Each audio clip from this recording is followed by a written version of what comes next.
again. Oh man, I'm starting off terrible today, guys. Hey, good. Happy Thursday. Let me fix Sauvignon Blanc. That's probably too wide. Bang rang. All right, hey guys, how we doing? Happy Wednesday. Welcome to stream. Cheers for y'all. We are talking Sauvignon Blanc, as I just updated on here. And it is a perfect day to talk about Sauvignon Blanc as it was another warm day here in California. We're experiencing one of the hopefully last heat waves in the year. I really do hope we can use some cooler weather. Looks like it's coming down over the next week, which would be great. And that's perfect. Perfect subject we're going to touch on talking about Sauvignon Blanc, because it's a pretty important factor when you're crafting a nice light, heavy acidic wine like Sauvignon Blanc. Hey Fisto, how we doing, sir? Welcome back, as always. Oh, what is on my screen? All right. Crank up volume a little bit over here. All right. So now, if you are a Sauvignon Blanc drinker, and that is a big need in my household to always keep some Sauvignon Blanc on hand, as it's just a perfect, crisp, refreshing white wine to enjoy almost for every occasion, as it's fairly warm where I live most of the year. So something at the end of the night with most dishes, it's pretty lovely.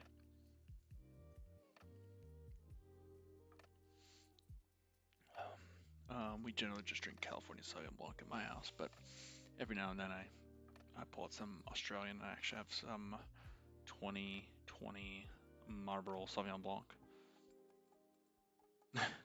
Yeah, you got some harvest duties starting early in the morning. It is that time of year. We are harvesting heavy throughout California. Little update in my day job is we're harvesting fruit from up and down California, from the Central Coast to up and down the Central Valley, and even the North Coast as well, especially in Sauvignon Blanc.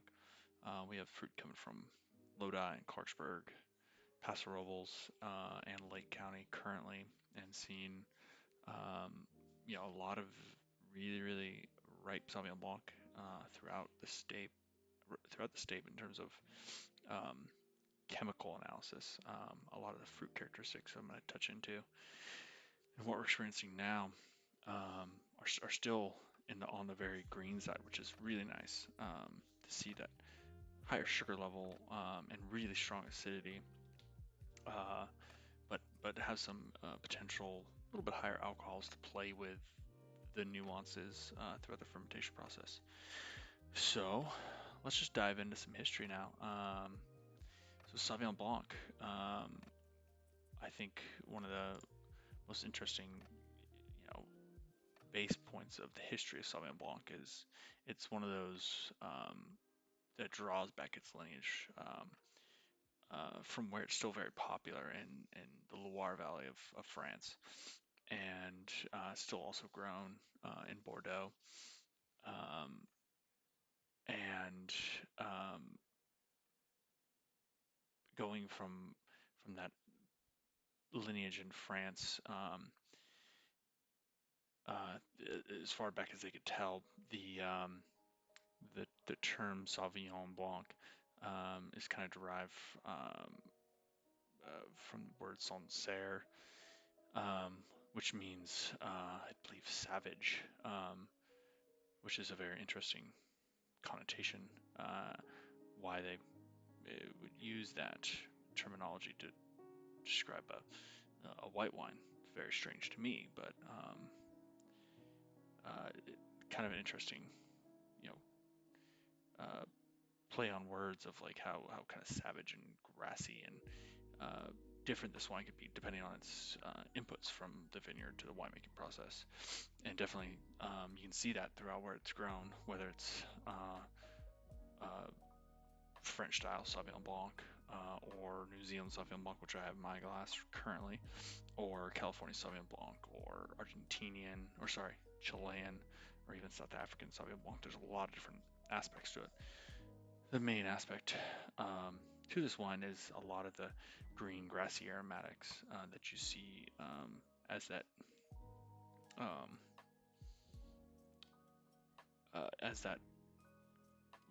grape matures.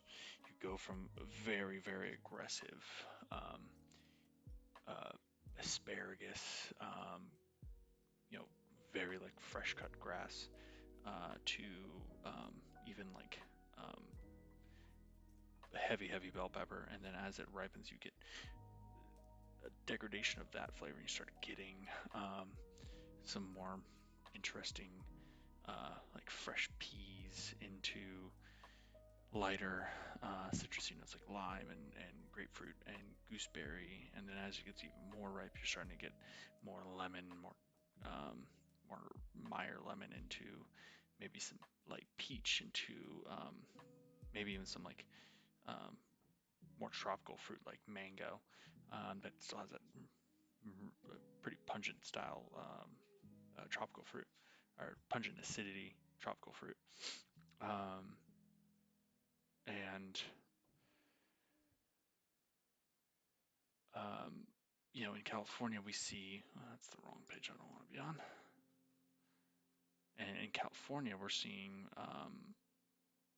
a lot of the old, even though it's fairly warm in California this year in terms of degree days and the overall heat units coming into the vineyard, we're still seeing a lot of those very greener style Sauvignon Blancs coming in from the field. We're seeing that gooseberry, grapefruit, lime aspect, even with really ripe, um, even with really ripe, uh, uh, you know, sugar points coming in from an analytical standpoint. The fruit is still very green. There's very little yellowing to it. Pretty interesting high yields this year, which is very different that we've seen in years past, where the Sauvignon Blanc harvest has been short on crop and short in overall juice in the berries, and still holding that really tart acidity and um, greener aspect to its aromatic profile. A kind of a conundrum in terms of what we expect to see with a semi juicier crop, heavier crop coming in. You expect to see uh, some things a little bit out of whack, and we're not seeing that. So for all you Sauvignon Blanc drinkers out there, we're seeing everything we want. We're getting the tonnage we need. We're getting the quality we need. Keeping that great acidity. And yeah, so starting off again, drinking this Marlborough Sauvignon Blanc from New Zealand, Marlborough's in New Zealand, and the style of this wine, as I smell it, is very grassy, very green, with some of those uh, lime lemon aspects to it, and a little bit of um, I would even venture to say some of that gooseberry, even on maybe some like really underripe tropical fruits. This is a fairly cheap $15 bottle of Sauvignon Blanc from Marlborough. But the acidity on something like New Zealand Sauvignon Blanc is something very interesting that I try to wrap my head around constantly, of how do you make something like that not in New Zealand. Look at maybe the acid profile, whether it's the tartaric or the citric or the malic acid, what are the ratios of that to better mimic that style of Sauvignon Blanc here in California. And I have no thoughts there. I have a couple of hypotheses, but um, I really think it's going to come down to the overall cool climate of New Zealand, um, being surrounded by the ocean, being a fairly overall cool climate area that's covered in marine layer, very coastal, and perfect for something like Sauvignon Blanc. And be most interesting enough, um, they started planting Sauvignon Blanc in New Zealand in the 1970s, and it's exploded since that point. Versus uh, versus California, which started getting Sauvignon Blanc a little bit earlier in the 60s there. Um, it was more widely planted, even going back about less than 100 years in France, and growing in popularity in that point. Um, and that's going to be one of the aspects of something I want to talk about in terms of the where we're at today. But going back to kind of some baseline aspects of Sauvignon Blanc that make it very different is the level of, and I say this, these green characters are actually chemical compounds within there, and they're called methoxypyrazines. Pyrazines are apparent in Cabernet Sauvignon. One, as if you tuned into, I believe it was episode 6, we talked about um, Cabernet Sauvignon and how the one of the parents of Cabernet Sauvignon is Sauvignon Blanc, and the other is Cabernet Franc. Um, you have a white wine variety and a red wine variety creating another red wine variety that has characteristics of both. And some of those same methoxypyrazines you find in Sauvignon Blanc transferred into Cabernet Sauvignon that have to be ripened up to burn them off. Uh-oh, I'm shaking the table and losing my lights, but looks fine. I'm just gonna leave it for now. So yeah, these green methoxypyrazine characteristics are what give Sauvignon Blanc its kind of characteristic smell attributes. A really green style Sauvignon Blanc can have this, and we refer to it as cat pee, which is just a chemical compound, which is 4-MMP is the shortening of that as a very complicated uh, uh, chemical name. It's 4-methyl 4 uh, mer mercap mercaptopentane, I believe. I may be saying that wrong, but it's just a thiol compound, um, which has a sulfur aspect um, interlaced with it, which give it that thiol grouping, and that's just one of the compounds. And then that 4-MMP is kind of the most of the aromatic, you'll find that box tree, that very green box tree pattern fruit, and that has very prevalent in the production of Sauvignon Blanc in terms of the grape. And then in our um, winemaking process, we're trying to extract those components out, as well as use yeast that are great at manufacturing them in their um, biological mechanisms um, through the selection of yeast from particular areas like Loire Valley and Bordeaux, where Sauvignon Blanc is very um, um, plentiful. They were able to find um, these great yeast strains that magnify that thiol production for that 4-MMP, that gooseberry, that grassiness, the really tart lime that gives Sauvignon Blanc such its unique character from the baseline material that's used within the grape. So that's kind of one of the fun practice tools we use. In California, we don't see that same level of concentration of those characteristics in most of the fruits. Some of the fruit in Monterey County in Sonoma Valley, in Napa Valley, and even the North Coast throughout Mendocino and Lake County, you have better conditions to manufacture those chemical aromatic components within the grape to extract and release out during fermentation. Um, and I believe Sauvignon Blanc is from New Zealand has much higher concentrations of those same chemical components. I've seen Chilean Sauvignon Blancs from the Casablanca Valley that has some of those same attributes to it. I think another role that plays into effect is that climate that that grape's being grown at. That Sauvignon Blanc has can have a good effect. And one interesting thing about Sauvignon Blanc and where it's grown throughout all of the world is it grows pretty well just about anywhere, um, depending on your inputs and your um, um, vineyard practices to maximize those characteristics. I've seen fruit in more of my local area that does get particularly ripe and loses a lot of those compounds and becomes more of a nice light white wine without much aromatic complexity to it. Definitely not the best place to be growing it, but definitely a place that it does not grow terribly. So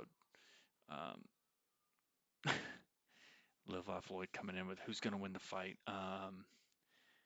While I think New Zealand Sauvignon Blanc is fantastic, I think California is a little bit more brawny. It's a little bit more versatile. I think it would win that fight. The bear versus the kiwi. I think that bear is going to eat that kiwi. But the Sauvignon Blanc I'm drinking from Kiwi land in New Zealand is definitely very nice, very approachable. A little bit more on the California side, a little bit riper. It definitely has um, some great attributes to it, as it can definitely um, attract some more of the California drinkers. Uh, Oopsie, can definitely attract more of the California drinkers because of its more approachability to uh, the style that it's made in. Hold on, I'm trying to do something on my phone, but I forgot how to do it. That's not it. That's not it. Let's see here.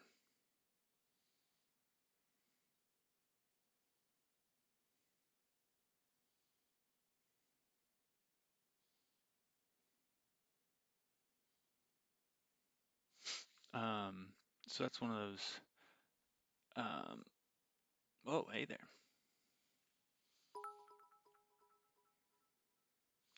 Wine underscore game with the gifted sub. Gifting it to Avondale's. Or sorry, Avondale's gifted the one tier one sub to Wine and Game. Well, thank you, Avondale's, for that gifted sub. Much appreciated. Um, Appreciate that. So back on Sauvignon Blanc. Oh wow, I think another one just came in. There it is. Avondale's another gifted tier one sub to Live Off Lloyd. Thank you, sir. Really appreciate it. Um, yeah. So California Sauvignon Blanc. Why is California Sauvignon Blanc, in my opinion, great? I think it's because of our broad area of climate that can allow for a broad sense and showcase of Sauvignon Blanc that some of these areas don't really have the difference in topography and microclimates and temperature swings that can allow for different expressions of Sauvignon Blanc that particularly could be interesting when it comes to showcasing kind of the different aromatic components that could be extracted from there. Another gifted sub, Avondale's. to Whiskey and Wow, all the way in from the land of Alabama, given to Whiskey and Wow. Thank you, sir. Um, Another gifted sub to Oh Carry Love. Is that 4? That's 4. Wonder if he's gonna make it 5. That'd be weird. Thank you, Avondales. I've not had much South African Sauvignon Blanc. Not very um, available in the United States to have, but I know it's very like zesty, grassy, lots of grapefruit, very New Zealand-ish style. Australian Sauvignon Blanc. It's a little bit more California. It's like a half Kiwi, half California style Sauvignon Blanc, which is really, really fun. And I, I really enjoy the acidity profile and the minerality that you can get depending on where it's being grown, whether it's somewhere on the coast in the Adelaide Hills or Margaret River, uh, or or um, or down in the other crap. What's that other area? Crap, I'm gonna have to look up a map. Oh, Avondale's coming in with another tier one sub. That's 5 tier one subs on the leaderboard. Australia. I think it's, where is that?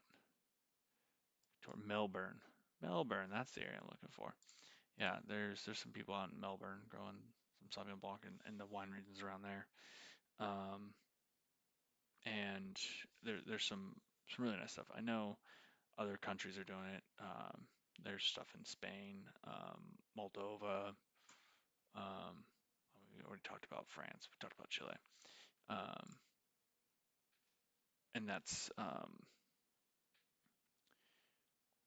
those are, it's one of these grapes that can really just grow very wild and weed and can grow in a lot of different climates, a lot of different impacts. And um, well, I'm gonna type this out real quick.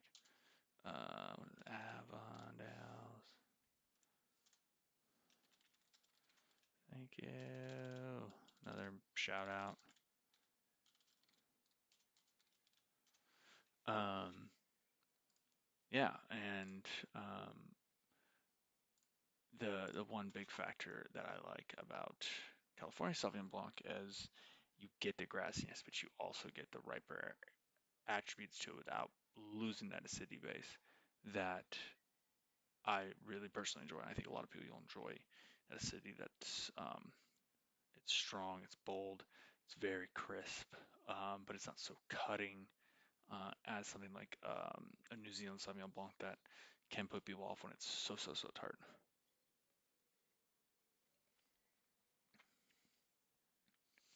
Um, so it's has these attributes that make it attractable, I think, to a large population, a large amount of people because of its availability and differences and nuances within California versus New Zealand, which can put people off because of these very concentrated aromatics. Um, and I think that's why most Sauvignon Blanc white wine drinkers in California enjoy California ones because of you get the same characteristics of maybe less of an aggressive form. You get the limes, the lemons, the boxwoods. You get a little bit of grassiness, but it's not so heavy on one side. It's a little broader profile, and that's what I think most people enjoy about something like Sauvignon Blanc. Um,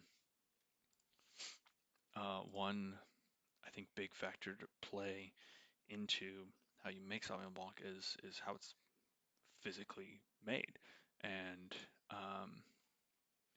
making Sauvignon Blanc can be really difficult when you're trying to maximize some of these flavor attributes, especially um, with the different areas of growing conditions in California.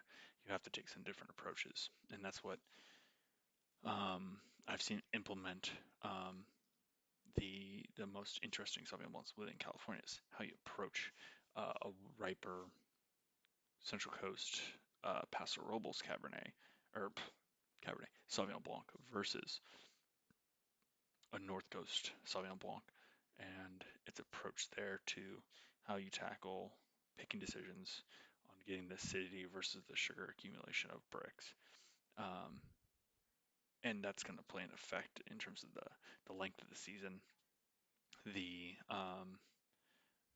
the timing you want to harvest to maximize the ripeness of something like a North Coast without losing the acidity versus you have to be a little bit pick a little bit more underripe on the Central Coast because it's so much warmer and it can zoom up in that sugar accumulation and the ripeness profile going into more of that lime, lemon, passion fruity, tropical nature very quickly because of the increased amount of heat units it can accumulate very quickly. And then once you bring that fruit in at the most ideal condition you can manage, then the approach to the fermentation cycle can be a little bit different. While something like a North Coast fruit versus Central Coast fruit, you may want to approach a North Coast fruit with a cooler fermentation to elongate and maximize some of the grassier notes, the lemony lime characteristics. And then on the Central Coast fruit, you're going to want a little bit warmer, faster fermentation, particularly to drive maybe some of those riper characteristics out quicker to not maximize that grassiness, which you may not be able to get out of that because it is a warmer climate. It's going to have these other attributes, so you can choose a path that leads it to where it naturally is. And this is all dependent on your inputs from the field and your end targets as you set up as a grower or winemaker or a team of those two different people. And there's other areas of California that are growing, whether it's Santa Barbara or Monterey. You would have to take some different approaches or similarities between those two to tackle that particular areas of Sauvignon Blanc. But your impact as a winemaker has some of the biggest effects at maximizing the aromatic constituents within Sauvignon Blanc, which make Sauvignon Blanc winemaking particularly really fun, is seeing that those characteristics come out through the fermentation trend of high sugar to low sugar and alcohol gain. You see all these characteristics being released and being smelled throughout the fermentation. Just beautiful smelling wines while they ferment. Um, uh, the acidity profile on something like Sauvignon Blanc, I think, is another very important factor that you have to manage from bringing those grapes in, picking decisions, as well as manage within the cellar as you're making it, watching and trialing. Do additions of acid, of tartaric or malic or citric? Does that help improve maybe something you lost in the vineyard? You can add back. You're just kind of recorrecting what you maybe could have lost in the vineyard that can help bring back the natural essence to that grape to show its best form. And it can really help drive that right flavor profile. And if you have the right acid, you can see the right amount of passion fruit, lime, gooseberry come out in a cooler climate, California, or something like a cool climate, New Zealand, versus maybe something that's going to be a little bit fatter and richer for a warmer climate. And you're talking a couple degrees of pH, but it can have a very big impact on the taste aromatics and taste and aromatics of the wine. Taste aromatics are not a thing. Those are opposite, or complementary, I should say. So there's a little white peach in this New Zealand Sauvignon Blanc, which is hard to get. I think it's just warming up in my glass and just sitting there. I only have a little bit in this big old glass, so very nice wine. Very sharp. Um, Puckering. I got a little cut on the inside of my lip from, um, and it just stings every time. So it's fairly tart. Um, yeah. Well, um, producers of Sauvignon Blanc, I thoroughly enjoy at a approachable level is another uh, California producer that's been doing it for a long time, Joel Gott. They have a nice, uh, they have a very beautiful Sauvignon Blanc at a aggressively low price, $10 a bottle, almost anywhere you get it. And that wine can really showcase a broad gamut of great aromatic profiles. Nothing so pronounced that it's gonna be super memorable, but it's always gonna be a good, crisp, um, balanced Sauvignon Blanc in that price range.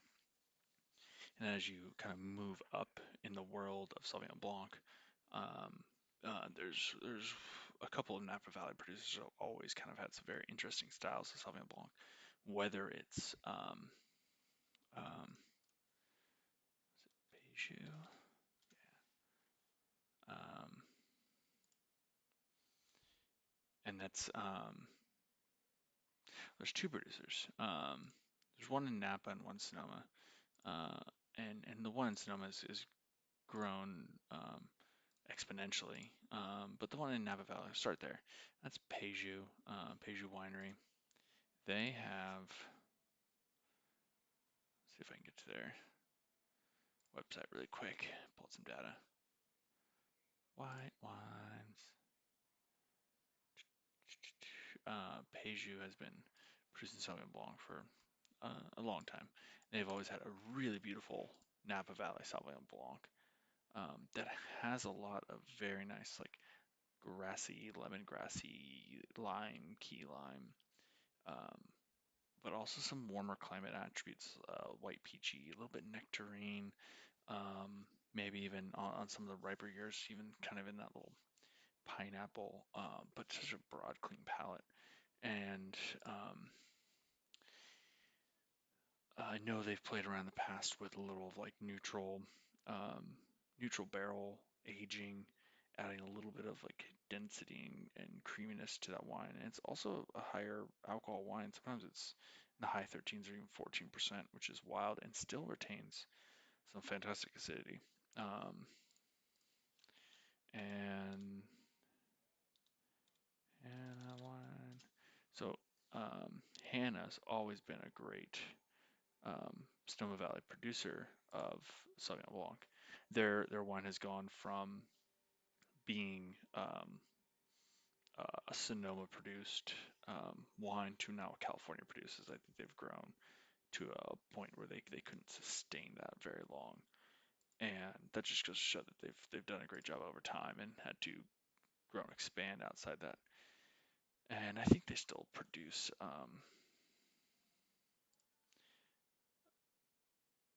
They still produce some Russian River Sauvignon Blanc, which is quite interesting from a perspective of sourcing fruit from beautiful areas of Sonoma, and Russian River being more of a Chardonnay Pinot Noir country, having a beautiful $20 bottle of Russian River Valley Sauvignon Blanc is something to not shake a stick at when it comes to um, uh, an ideal amount of quality for bang for your buck. Um, and it always, at least the hand producers, they've always really hit that nice grassy, those diols, those methoxypyrazine compounds in such a way that's um, concentrated, but not so hit you over the head, robust that you're taken aback, thinking it's too grassy, too um, asparagus-y, green pea to where it's underripe. It's still ripe in its approach to that boxwood, that passion fruit, and even some of those more riper guavas or um, uh, um, limes and lemons. Those are those fruits I was thinking of.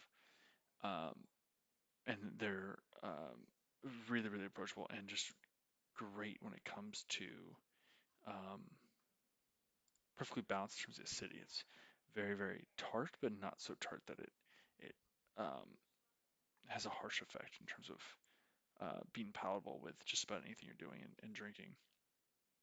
Definitely, definitely something to look for there. There's 1,000 other great producers of these wines throughout the state of California.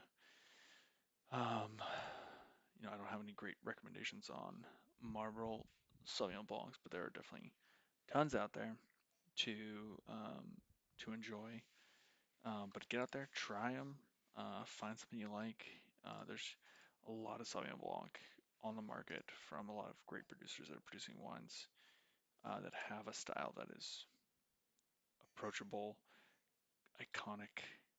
Um, they can give you a wide range of aromatic profiles Sauvignon Blanc that make it very enjoyable for people who want to learn more.